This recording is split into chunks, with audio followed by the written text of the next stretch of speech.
오늘 하나님의 말씀은 잠언 4장 20절에서 27절까지가 되겠습니다. 제가 봉독을 하도록 하겠습니다. 내 아들아, 내 말에 주의하며 나의 이르는 글쎄 내 귀를 기울이라. 그것을 내 눈에서 떠나게 말며 내 마음속에 지키라. 그것은 얻은 자에게 생명이 되며 그 온 육체에 건강이 됨이니라. 무릇 지킬 만한 것보다도 더욱 내 마음을 지키라. 생명의 근원이 이에서 남이니라. 계율을 내 입에서 버리며 사곡을 내 입술에서 멀리하라. 내 눈은 바로 보며 내 눈꺼풀은 내 앞을 곱게 살펴 내 발에 행할 척경을 평탄케 하며 내 모든 길을 든든히 하라. 우편으로나 좌편으로나 치우치지 말고 내 발을 악에서 떠나게 하라. 아멘. 오늘은 지혜로 마음을 지키라 라고 하는 그런 제목하에서 같이 은혜를 나누기를 원합니다. 한평생 말이죠. 인간의 잠재 능력에 대하여 연구를 해온 세계적인 심리학자 알프렛 아들리는 말하기를 인간에게 있어서 가장 놀랄만한 특성 중에 하나는 마이너스를 플러스로 바꾸는 마음의 힘이다라고 이렇게 하였습니다. 그 마음의 힘으로 자신의 인생을 바꾼 델마 톰슨이라고 하는 그런 여자가 있습니다.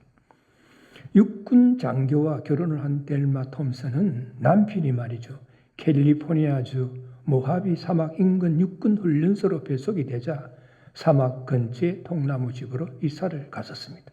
그런데 사막에서의 생활은 예상을 뛰어넘었습니다. 한마디로 끔찍했습니다. 남편이 출근하면 낯선 집에 혼자 덩그러니 남겨졌고 이웃이 있다 해도 인디언과 언어가 달라가지고 의사소통을 할 수가 없었습니다.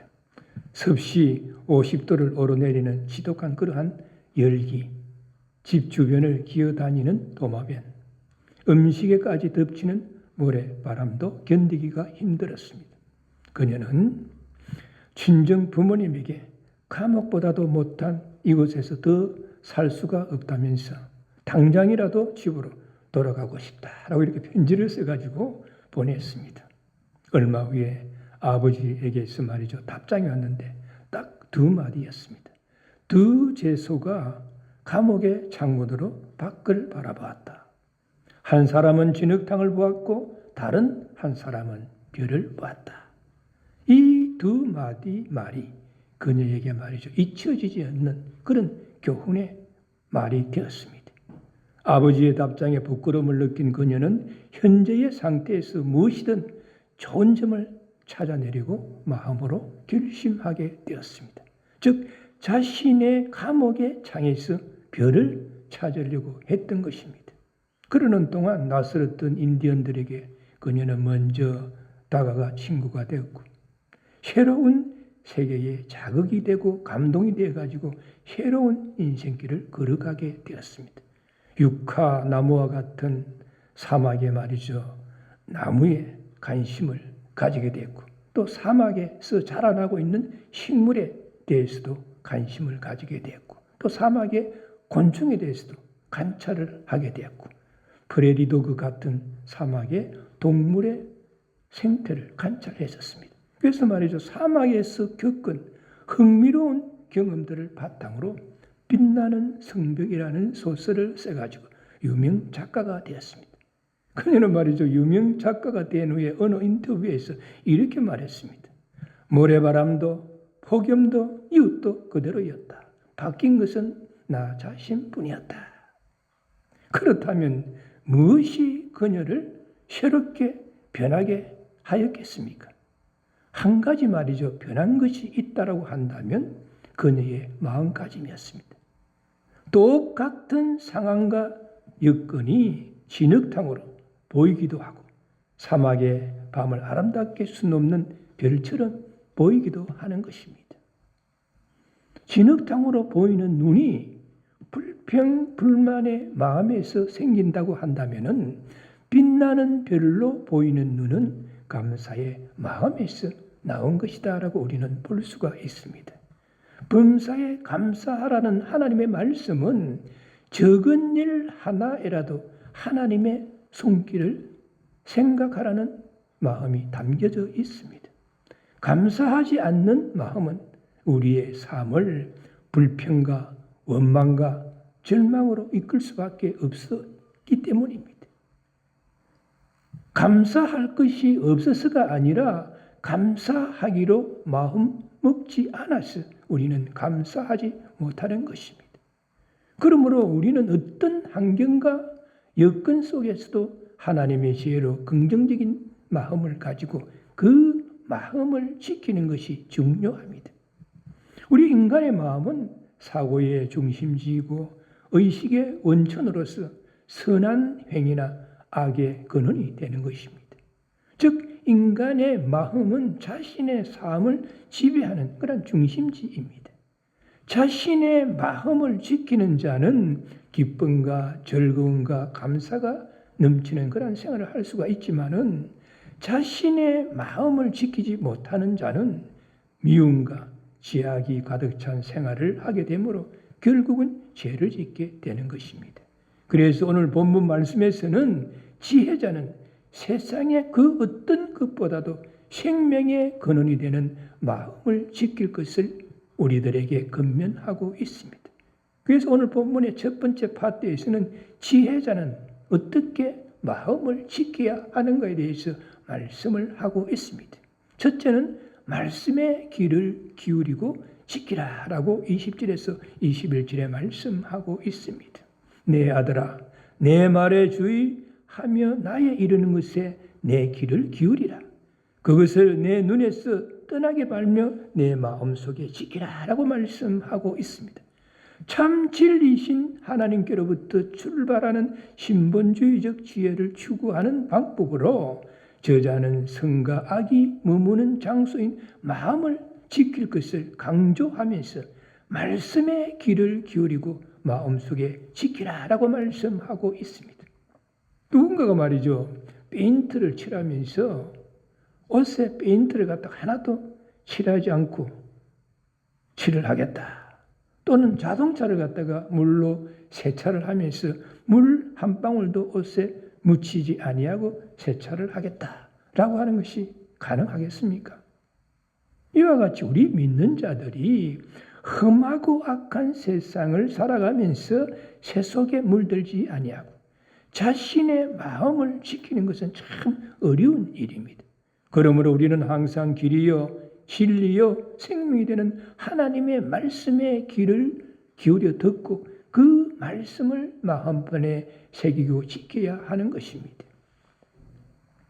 엄마의 마지막 상 K2라고 하는 제목의 책이 있습니다. 고산 전문 등반가인 스코틀랜드 여성 산악인 알리스에 대한 그러한 이야기가 써여져 있습니다. 이 여성은요, 세계 최고의 고봉 에베레스트 산을 올라가서 정복을 하고 다시 3개월 뒤에 두 번째로 높은 고봉 K2 정상을 정복하고 하산하는 길에 갑자기 말이죠. 시속 160km 정도의 돌풍을 맞아가지고 그녀는 실종되었습니다. 남편은 이 사고 소식을 듣고 아버지로서 아이들에게 그들의 어머니, 자신의 아내의 사고 소식에 대하여 어렵게 이야기를 꺼내게 됩니다. 아이들은 눈물을 흘리면서 이 엄마의 사망 소식을 듣게 되고 또 아빠의 얼굴을 많이 쳐다보면서 이렇게 말하는 겁니다. 엄마의 마지막 산에 가볼 수 없을까요? 주위 사람들의 만류를 물리치고 이 아버지는 아이들을 데리고 아내가 마지막으로 올랐던 파키스탄에 있는 K2라고 하는 산에 등산을 하게 됩니다. 이때 말이죠. 영국 BBC TV 방송에서 다큐멘터리를 방영하기 위해 가지고 촬영팀이 이들의 뒤를 따르게 됩니다. 알리스의 마지막 산이라고 하는 제목으로 텔레비전 방송을 하게 계약이 되어 있었기 때문이었습니다. 아이들은 말이죠. 엄마를 찾아 나선 것입니다. K2 봉을 향해서 그들은 올라갑니다. 엄마의 삶을 되짚어가는 길이기도 하고 엄마의 죽음을 이해하게 되는 그런 길이기도 했습니다. K2 산을 오르며 등산을 했을 때 아이들은 이렇게 말합니다. 정말 산이 아름다워요. 엄마를 이해할 수가 있겠어요. 이제는 뭔가 엄마의 마음을 알 것 같아요. 엄마의 삶과 죽음을 이해하게 되었다는 겁니다.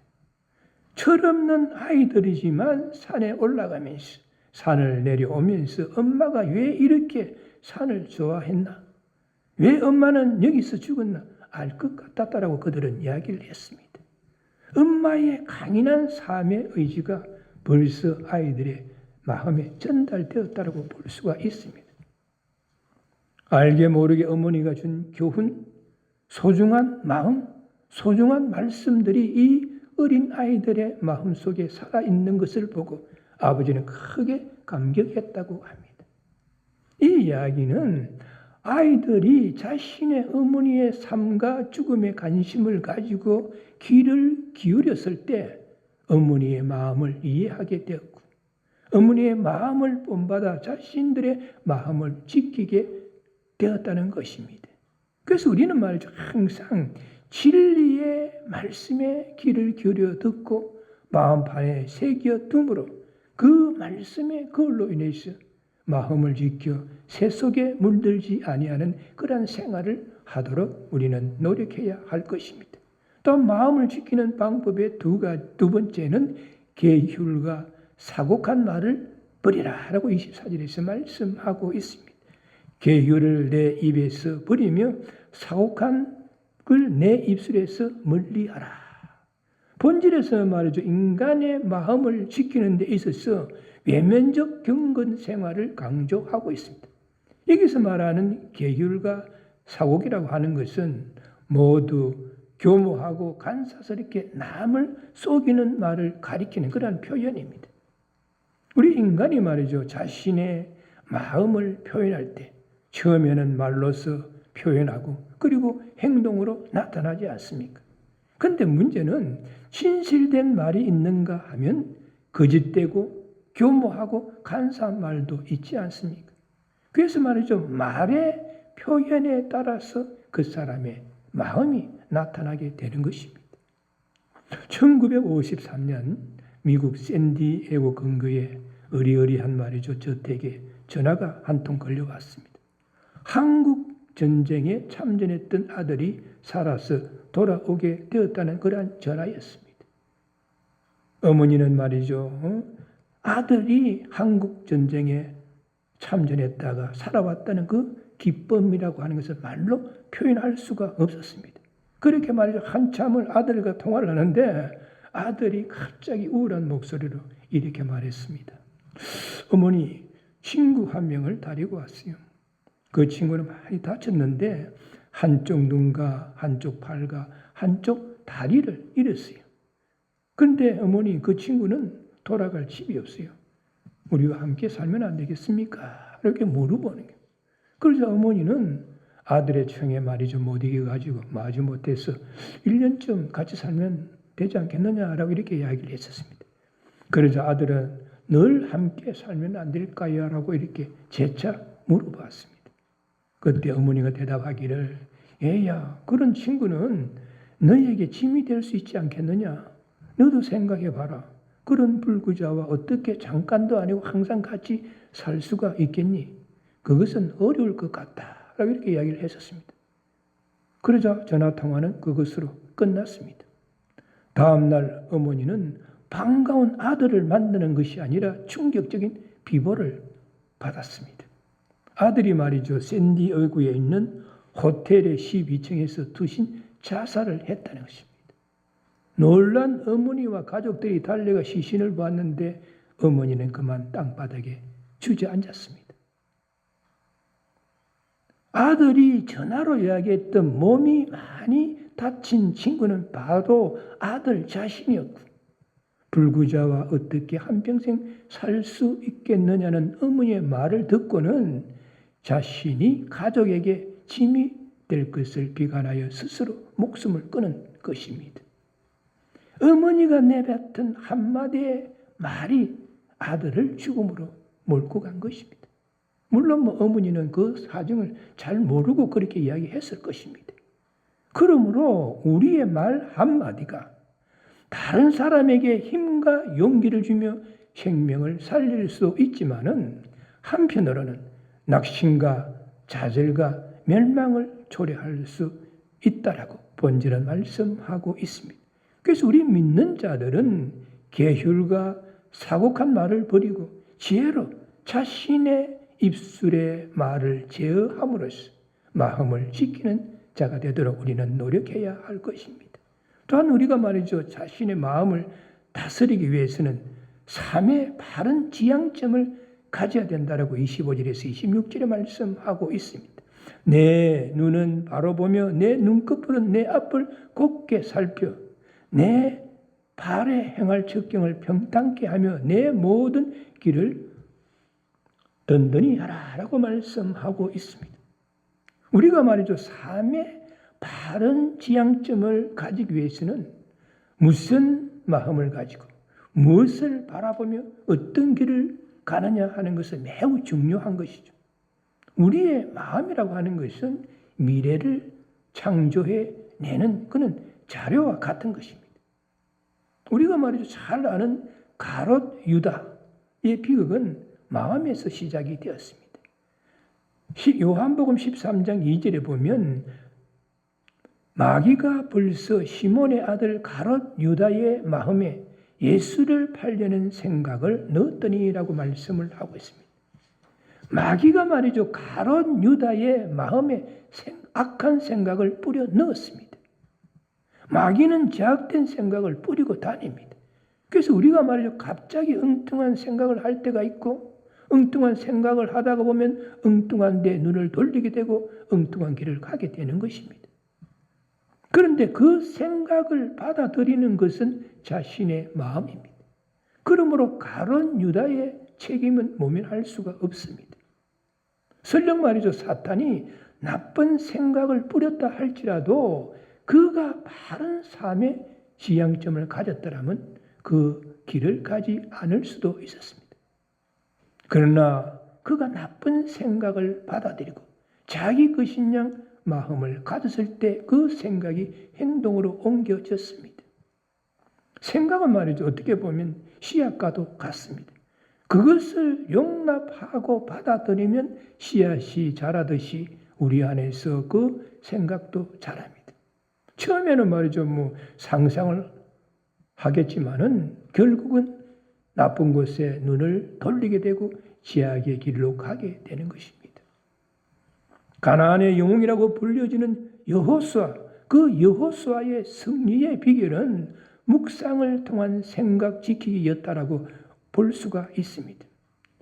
하나님은 말이죠, 모세에게 승리의 비결인 율법을 책에 기록해서 여호수아의 귀에 외워 들리라라고 이렇게 명령을 하셨습니다. 출애굽기 17장 14절에 보면 여호와께서 모세에게 이르시되 이것을 책에 기록하여 기념하게 하고 여호수아의 귀에 외워 들리라. 내가 아멜렉을 도말하여 천하에서 기억함이 없게 하리라라고 하나님께서 말씀을 하셨습니다. 그래서 일생 동안 여호수아의 내리에는 진정한 승리의 비결은 하나님의 말씀에 있다는 사고방식이 자리 잡고 있었음을 우리는 짐작할 수가 있습니다.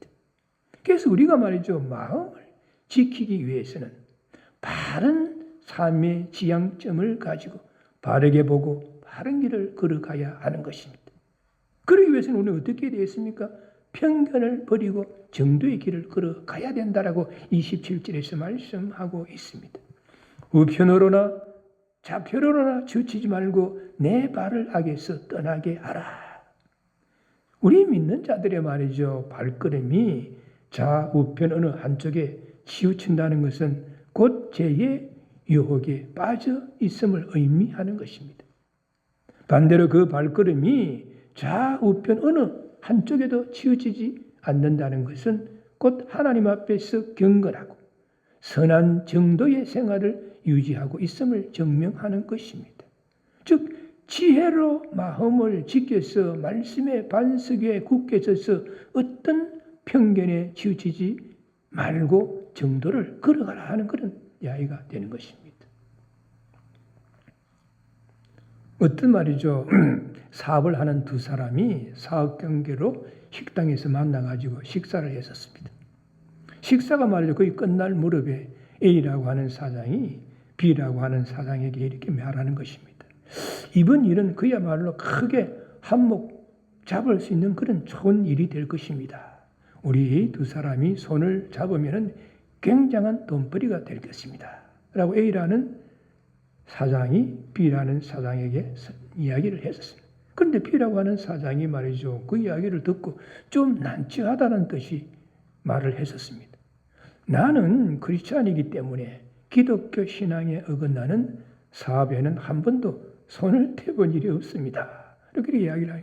그랬더니 A라고 하는 사장이 말이죠. 좀 어이가 없다고 하는 그런 표정을 지으면서 아니 그게 무슨 말이요? 나도 교회를 다니는 사람이요. 그러니 신앙은 신앙이고 사업은 사업이지 않습니까? 이렇게 이야기한 거예요. 그랬더니 B라고 하는 사장이 말하기를 사업에 신앙을 섞을 때 내 신앙과 믿음이 증명이 되고 그 사업도 재구실을 하는 것을 저는 지금까지 경험하고 있습니다. 라고 이렇게 이야기를 했다는 것입니다. 이와 마찬가지로 신앙과 믿음의 생활은 별개의 것이 아니라 하나인 것입니다. 신앙은 주일날 교회 올 때만 나타나는 것이 아니라 교회 문을 나서서 다음 주일날 교회 올 때까지 가정과 직장과 생활 속에서 나타나야 하는 것입니다. 그래서 말이죠. 초대 교회의 성도들은 그 생활을 갖다가 새로운 생활의 도라라고 사람들이 불렀습니다. 새로운 생활의 도, New Way of Life라고 이렇게 불렀습니다. 당시 믿지 않는 사람들은 그들을 가리켜가지고 그리스도인이라고 불렀고, 즉 그리스도에게 속한 자들이라고 이렇게 불렀습니다. 그러므로 신앙이 새로운 생활의 도가 되려고 한다면 신앙과 생활이 분리되어서는 안 되고 일치가 되어야 한다는 그런 말이 되는 것입니다. 그래서 본질에서 우리에게 교훈하기를 마음을 지키기 위해서는 좌로나 우로나 치우치지 말고 악에서 떠나서 정도의 길을 걸어라라고 말씀하고 있습니다. 그러면 우리가 말이죠. 지혜자로서 자신의 마음을 지켜 행할 때에 하나님께서는 어떤 복을 내리는가? 오늘 본문의 두 번째 파트에서 말씀하고 있습니다. 마음을 지키는 자에게 주어지는 복의 첫 번째는 온 육체의 건강이 된다라고 22절에서 말씀하고 있습니다. 그것은 얻는 자에게 생명이 되며 그 온 육체의 건강이 됩니다. 라고 말씀하고 있습니다. 요한 3서 2절에 보면 사랑하는 자여 내 영혼이 잘된 같이 내가 범사가 잘되고 강건하기를 내가 간구하노라 라고 말씀하고 있습니다. 이 말씀은 영혼과 육신의 건강에는 밀접한 관계가 있다는 것입니다. 즉 지혜로 자신의 마음을 잘 다스려 지키면 온 육체의 건강이 된다는 것입니다. 그러므로 온 육체의 건강이 된다는 것은 지혜가 인간의 영적인 면뿐만 아니라 육체적인 면에서도 강건함을 유지시켜 준다는 사실을 우리들에게 말씀하고 있습니다. 다시 말해서 지혜로 마음을 지키는 자는 근심, 걱정, 슬픔과 괴로움 등을 갖다가 말이죠. 자기가 혼자 지고 끙끙거리는 것이 아니라 주님의 십자가 밑에 내려놓기 때문에 우리는 수질에서를 덜 받게 되는 것입니다. 그래서 말이죠. 우리는 육신의 건강에 도움이 되는 것입니다. 이기지 못했던 고난과 환난이 닥친다 할지라도 그 고난과 환난을 혼자 짊어지고 끙끙거리는 것이 아니라 주님의 말씀 붙잡고 믿고 구하는 것은 다 받으리라는 그 말씀을 붙잡고 기도할 때에 그 고난과 환난이 해결될 수 있도록 인도하시기 때문에 우리는 육신이 건강하게 된다는 그런 이야기입니다. 또 한 말이죠. 술, 담배, 마약하는 자들이 말이죠. 어느 날 지혜로 마음을 지켜가지고 끊겠다라고 자신과 약속을 하고 그 마음을 지키면 어떻게 되겠습니까? 건강하게 되는 것이죠. 그런데 말이죠. 담배를 끊겠다라고 이렇게 해놔놓고 작심삼일이라고 다시 담배를 피운다든지, 술을 끊겠다라고 해놔놓고 나서 다시 술을 마신다든지, 마약 때문에 내가 참 내 인생이 망쳤다, 이번에는 내가 마약을 꼭 끊어야 되겠다고 결단했는데도 마음을 지키지 못해가지고 또 마약을 한다라고 하면 어떻게 되겠습니까? 자기 인생이 망가지게 되는 것입니다. 그래서 우리가 말이죠, 하나님께서 주시는 지혜를 가지고 자신의 마음을 지킬 때에 그것이 자신의 건강에도 좋다는 것입니다. 그래서 우리 믿는 자들은 지혜로 마음을 지킴으로 육체의 건강을 지키는 믿음의 소유자들이 되도록 노력해야 될 줄로 믿습니다.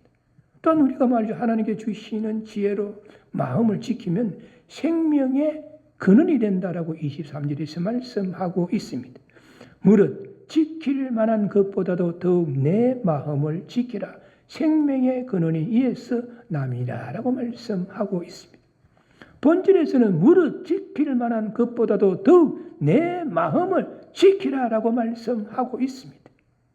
우리 말이죠, 믿는 자들이 신앙생활 가운데서, 삶 가운데서 지켜야 할 것이 많이 있지만 그 중에서도 더욱 마음을 지키라라고 말씀하고 있습니다.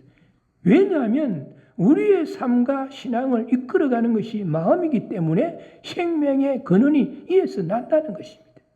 그래서 마음을 지키는 지혜는 인간으로 하여금 무지를 깨닫게 함으로써 진리의 법을 따르게 하는 유익을 가져다 줄 뿐만 아니라 지혜를 얻는 것은 곧 참된 생명을 보장받는 귀한 보증이 된다라고 말씀하고 있습니다. 모든 말이죠, 생명에는 귀한 것이 있지 않습니까? 코끼리는 말이죠, 뭐가 귀합니까?